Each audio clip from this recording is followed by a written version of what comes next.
Hello everyone. Tomorrow, Yud Gimel Elul, on Friday, will be the day of the passing of the Ben Ish Chai. I'm sure everybody's heard of the Ben Ish Chai, and if you haven't, big Sephardi rabbi from Babylonian, 150 years ago, the big scholar rabbis, Sephardi rabbis of all times. And right after him came Bavadi Yosef, which was one of the biggest one also. Ben Ish Chai, known as a big Sephardi rabbi, Mekubal. At his time, there was a story just to get a grasp of who the Ben Ish Chai is. Of all the books and everything he put together and all the work he's done, all the great stuff he's done. But it was a story about, we know there's before a person is born, in the 40 days, right before he comes to the world, he's basically learning Torah in the womb. All the 9 months. Malach, the angel, is teaching the whole Torah, all the wisdom, science, you name it, everything. He knows everything.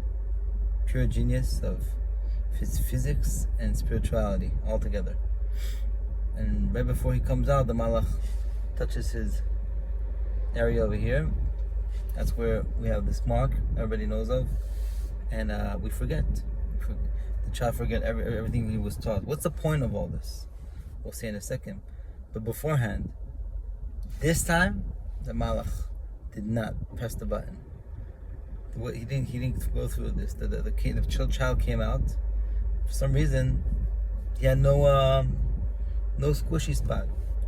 Basically, the child, he knew everything. He started talking. He started, what's going on here? This was up in Haifa, in Israel, a true story. So they didn't know what to do. People, it was a Hasidic family. They brought their child to the Admor from Gul. The Gul Rebbe was a big Baal Ruach HaKodesh at the time. Maybe he'll know an answer what to do with this. This is we don't know what to do. This is crazy stuff going on here. So he starts. So they brought him to the rabbi. The rabbi was like, the Gur Rebbe didn't know what to do. He was a big Baal Ruach HaKodesh. What are we going to do now, huh? You know what? Let's send this child to a Sephardi rabbi. There's a Sephardi rabbi in Yerushalayim. Send him down to Yerushalayim. There's a Sephardi rabbi called Rav Tzadka. So, Rav Tzadka was definitely a rabbi that of Mekubal and knows the deep stuff, knows how to take care of these things. Okay. They called him. He said, yeah, send him right to me. The child came down to Yerushalayim, and then he starts asking him all these questions. What he knows. He starts with Bereshit bara Elokim. Child goes, Et Hashemayim ve'et ha'aretz. Starts asking him Et Toldot Hashemayim ve'et Toldot, Parashat Toldot, all the parashas that exist in the Torah. Wow, that was impressive. Goes through the Tanakh, the Mishnah, the Gemara, everything. He knows everything. Shas, Zohar, all the Ari, books of the Arizal, everything you ask him. He knows Midrashim, he continues, and Bavli, Yoshami, everything. Wow, what are we going to do with this kid? Alright, so then he asked him, what about the Rishonim, Achronim? He didn't know too much Rishonim. And Achronim, he also didn't do too much. He asked him about the Chayei Adam, the Ashkenaz posek, big Ashkenaz posek before the Mishnah Berurah Chavetz Chaim. And what about the Mishnah Berurah itself? He didn't really know what to say. He didn't have anything about the Mishnah Berurah. And then he asked him, what about the Ben Ish Chai? The Ben Ish Chai, do you know that book? Anything? Actually, the Ben Ish Chai, yes. I've been learning all that book also. I remember everything. He starts telling him everything about the Ben Ish Chai, all the Ben Ish Chai halachas and everything. Wow. That was interesting. That was weird stuff. Okay. The rabbi decides, you know what?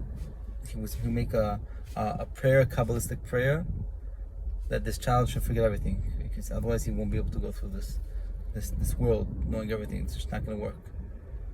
And he prayed, and the child got his button pushed through the rabbi's Kabbalistic prayers, and that was it. He forgot. He started again from scratch, and then he lived happily ever after. But then he said to himself, "Wait a second, Ben Ish Chai, also, well, it's good. I'm happy that he said the Ben Ish Chai. Because the Ben Ish Chai is what is learned in the Shemayim. The Ben Ish Chai is what learned through the womb of a child. A true story. That he was able to remember. All the rest of the books, the later books that came out from the Rishon Rachonim, he didn't really know. But the Ben Ish Chai did. We see the greatness of the Ben Ish Chai and just how important his books were. I mean, there's true stories about the World War, Holocaust and everything. The first war. Chofetz Chaim knew about this book. And the Brisk, they were very precious about learning the Ben Ish Chai's books about the Parsha. Just to learn those books, Chofetz Chaim said, will be a protection for the war, and as it was. First World War, Second World War. I mean, talking about Ashkenaz rabbis learning the Ben Ish Chai's Sephardi books. That's interesting. And the Ben Ish Chai is one of a kind. And tomorrow is his day, so we can light a candle. We could say anything. And the schut of the Ben Ish Chai was the story of Rav Yosef. Said himself, I heard one-on-one. I mean, I heard this year. Rav Yosef, the big Rabbi Rav Yosef, was doing a lot of great stuff back in his days. One time, he in a dream, the Ben Ish Chai came to him. Wow, you're doing great. Wow, you're writing very nice books. And there's a book, BLML, that you wrote. Great work. Wow, that's amazing. But I want to tell you something. You're focusing too much on your writings and on the learning. You're supposed to go out and help people. People need your help. And people need your help. I mean, you should be learning and writing your writings, but go out and spread the Torah to the world. And from that day on, Rav Yosef took it upon himself. It's known that Rav Yosef will go from place to place and teach. And besides the great learnings in his writings, and it all started from the Ben Ish Chai that came into his dream. I mean, everybody used to say that the Ben Ish Chai was not part of his generation, even though he lived 150 years ago. They said he had a soul of a Tana. And we're talking about like a rabbi from the Gemara. What does that even mean? You know? And we have the bracha that we have his books, and we learn it, and we can learn it. We can let it count from tomorrow. This is great stuff. I mean, I've tried it myself. You learn the Ben Ish Chai, all the secrets and all the stuff he put in there, and over 100 books he put together, and thousands of people used to come to shul in Baghdad to listen to his sweet words of Torah, and it continues till today. Everybody's learning the books that he has on the Parsha, the Halachic books. That's just big stuff to know. And if we're Sephardi, I mean, we connect to the Ben Ish Chai easily. Even Ashkenaz, all Ashkenaz world, they always quote the Ben Ish Chai in all their halacha and all their books. And if we're Sephardi, even more so, we should relate to the Ben Ish Chai, learn his books.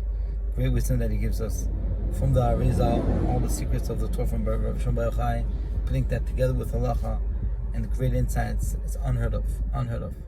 So let's make this the best that we can to connect to the Ben Ish Chai, to connect to the soul. The soul of the tzaddik comes down on the day of where he passed away. Tomorrow, Friday, Yud Gimel Elul. Tonight, we can light a candle. Just to hear the stories of tzaddikim, they say, is already a lot. So just hearing the story that we just talked about is big stuff, and it should all be in the merit for the Ben Ish Chai towards us, so he could pray for us in this world, and we should be zoche to see him soon in the Geula Shalema, hand in hand together. Amen. Take care.